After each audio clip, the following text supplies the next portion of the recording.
Hi, good evening, everybody. It is December 19th, Monday evening, about 7:30, and I just wanted to do a quick 2-day review on this machine, on this Whirlpool commercial model number CAE2795FQ.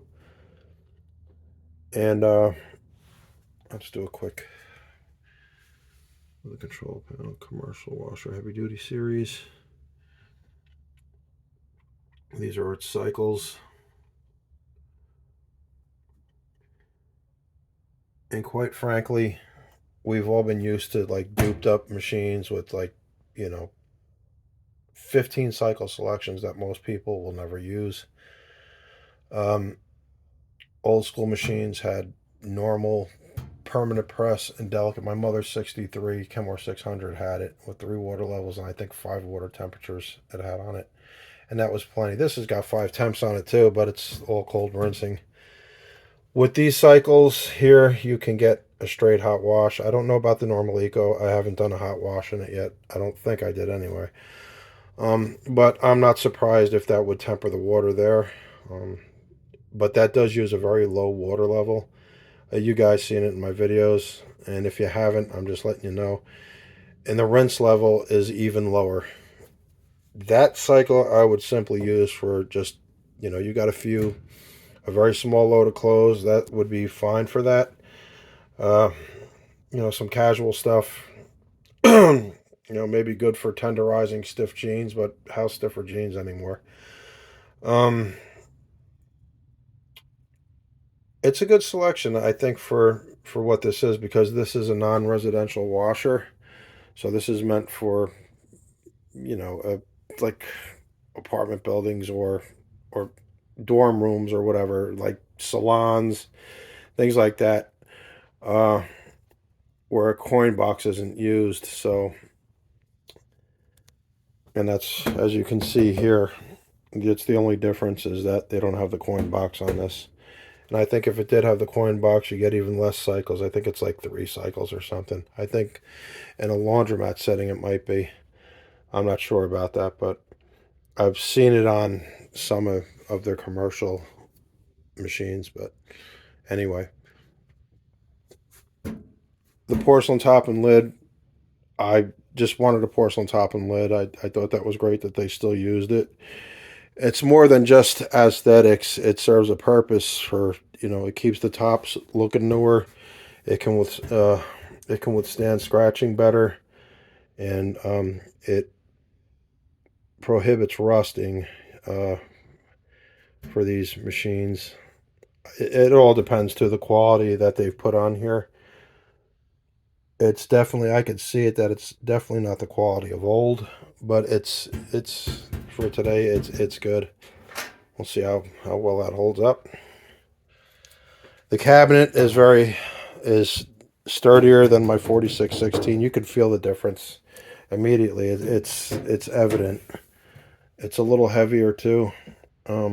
Obviously, it's got a half horsepower motor compared to my 4616's quarter horsepower motor. So the agitation on that other machine is a little weaker. You guys seen the videos, you know. Um, Even when it does the short, fast strokes, it's weaker. This machine is powerful for a BMW. You guys seen the wash action in here. I love the fact that it alternates between longer strokes and shorter strokes. It's got this speckled gray porcelain tub, which is very retro, early Whirlpool. A black straight vane agitator like they used to use in their early models. I mean, it's a different design, of course, but I think that's the look that they're going for. Um, it's very basic. No, you don't have the bleach dispenser here. But I never used it anyway, so it doesn't matter. I'd rather not anyway, because that can, if you spill the bleach over time, I know it happened on my Speed Queen. I was using the bleach dispenser that it came with, and it started yellowing right around the thing, and I couldn't get that yellow up. I knew that was the beginning of rust, and I was getting a little scared of that.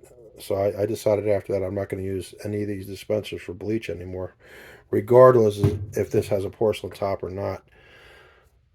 Things aren't what they used to be, so we just got to take them as they are now, I guess. You know, unless you can find old machines and fix them up yourself, or know somebody who can. This is what we have today out in the world.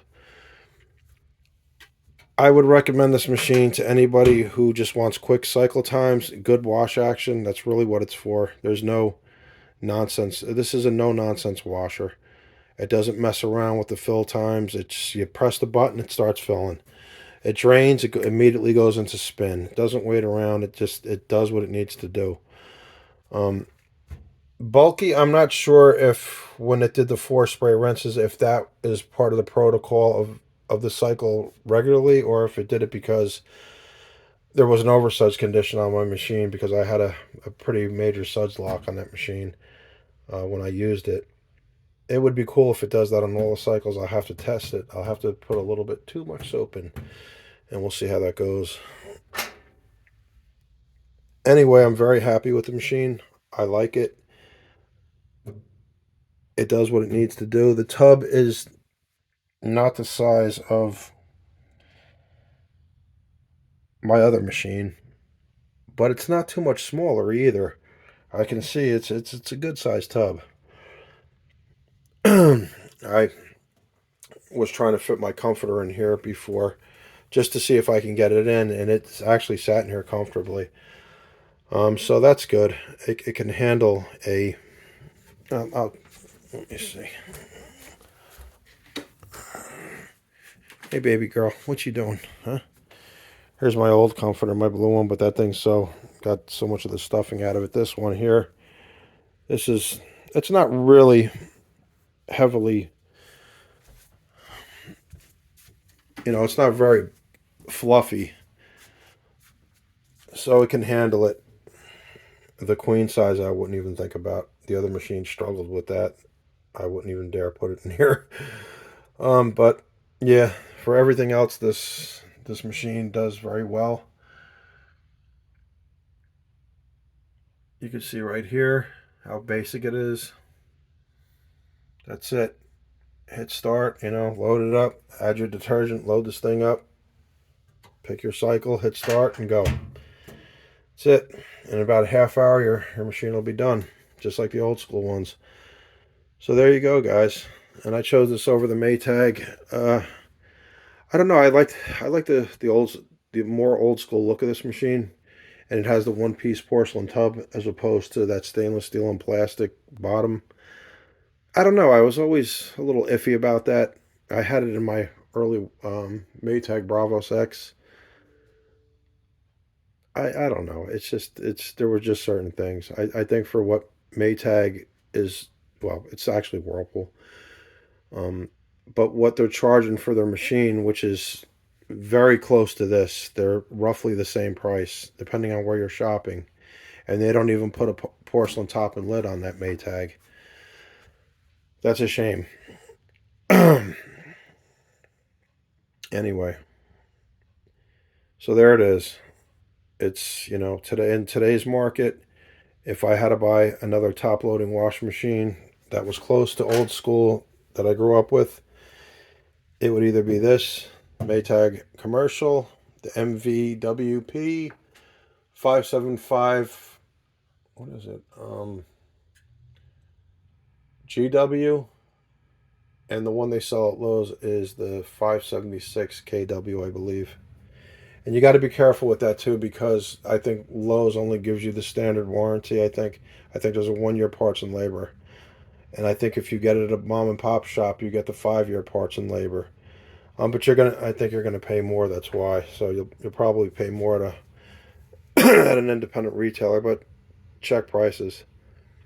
This I got at PC Richard and Son, so I was surprised that they were able to get me this week. They said they had like 3 or 4 machines just come in. So, and this was manufactured. I want to give a shout out to Jerry Smurtle. So Jerry, thank you, Smurtle 450. I want to give a big shout out to him. Thanks, buddy, for decoding this. It was made the 47th week of this year, that's pretty good. And I can see they've only done the original, and this is the first revision of it. So it's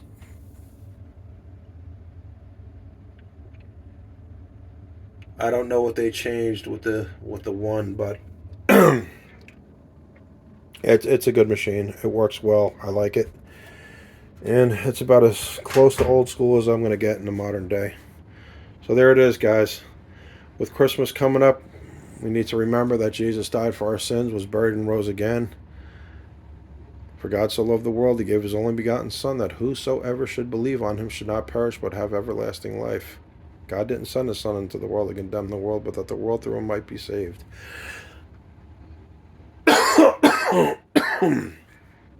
There we go, John 3:16. God bless, guys. I hope to see you, if the Lord is willing, in another video. Take care. Have a good night.